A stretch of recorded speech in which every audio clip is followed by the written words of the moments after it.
అమ్మా, అయ్యా, మీకోసం ఇవాళ కేక్ తెచ్చాం. కేకా? అదెక్కడదయ్యా? కొన్నారా?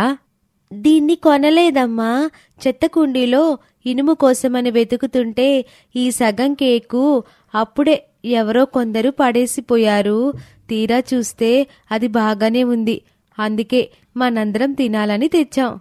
నిజమేగా, ఇట్లాంటి కేకులు మనం కొనుక్కొని తినలేంగా.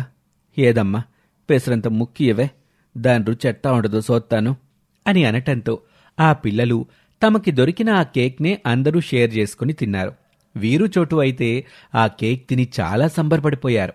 మరోవైపు అదే రోజు రాత్రి అక్కడ కార్తీక్, అమ్ము ఇద్దరూ ఆ పేద పిల్లల గురించే తలుచుకుని, కార్తీక్, మనం ఆ పేద పిల్లలకి హెల్ప్ చేద్దామా? ఎలా చేద్దామో చెప్పు. మన కమ్యూనిటీలో మనిద్దరి మ్యాజిక్ షోకి చాలా క్రేజ్ ఉంటుంది కదా, అందుకే